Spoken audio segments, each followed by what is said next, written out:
Oh, il a pris. Ça vaut pas le coup. Hop. Là. Prendre une pince. Ah bah voilà. Il s'est décroché.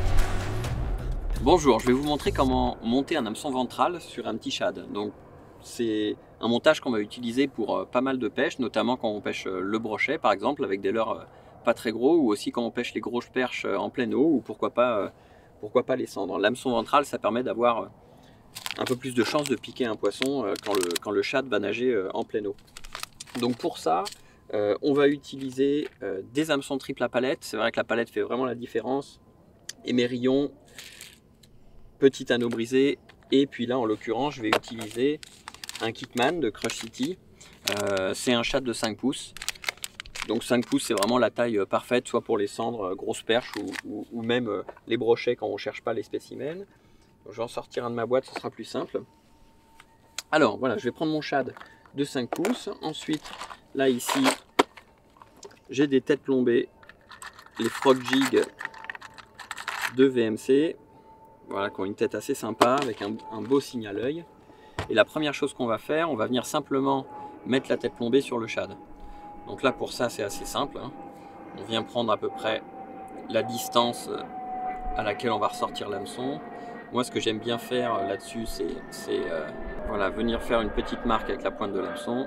Et ensuite on vient mettre son shad. Voilà, donc là j'ai mis simplement ma tête plombée sur mon leurre de façon tout à fait classique. Et ensuite ce que je vais faire maintenant, je vais poser ce leurre et je vais fabriquer le petit montage qui va permettre d'attacher l'hameçon ventral. Et puis c'est ce qu'on appelle un montage tournant, un montage 360. Alors pour ça c'est simple, hein. Je vais utiliser un petit émerillon rolling, qui est le même type d'émerillon que ce qu'on utilise d'ailleurs pour pêcher la carpe.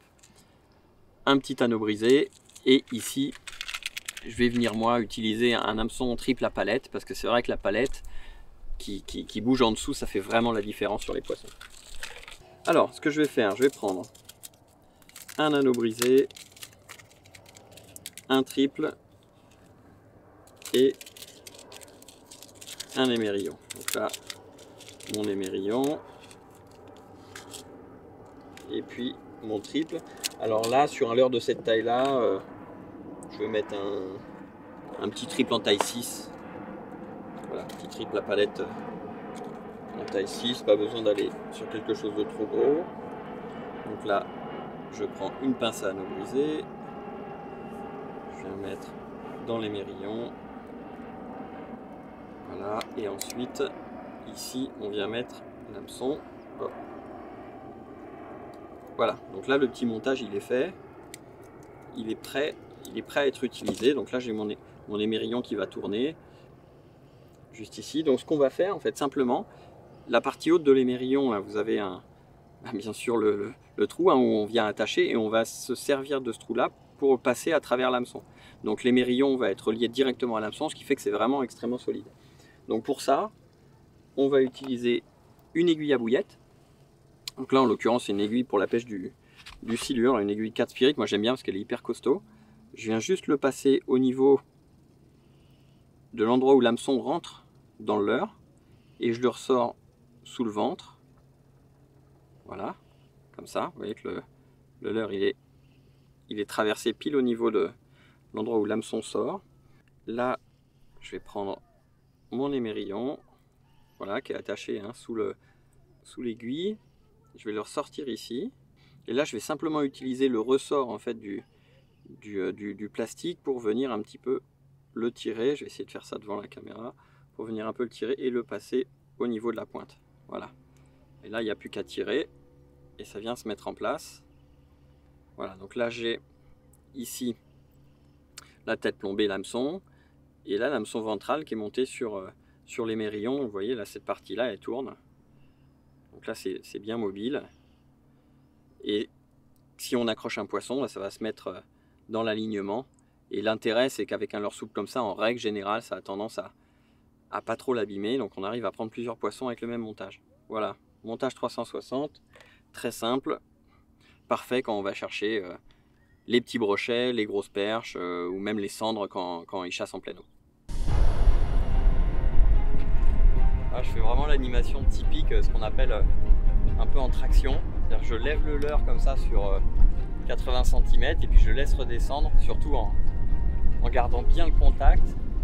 Et la plupart des touches, c'est juste avant que ça tombe. Comme ça, le leurre il monte et à la descente, la caudale est bas, la petite palette elle tourne.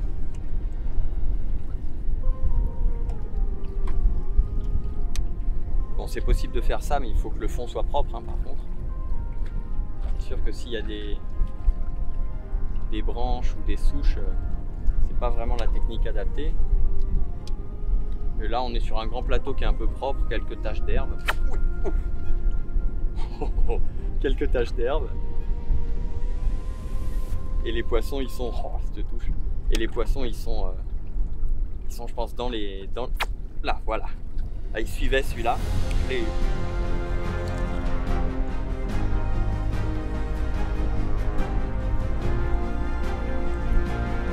Là, il a suivi quand même un petit peu.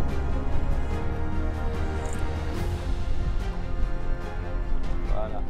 Pareil, hein, piqué vraiment par le trou de la gueule avec le trip de la palette. Hein. C'est vraiment typique. Hein.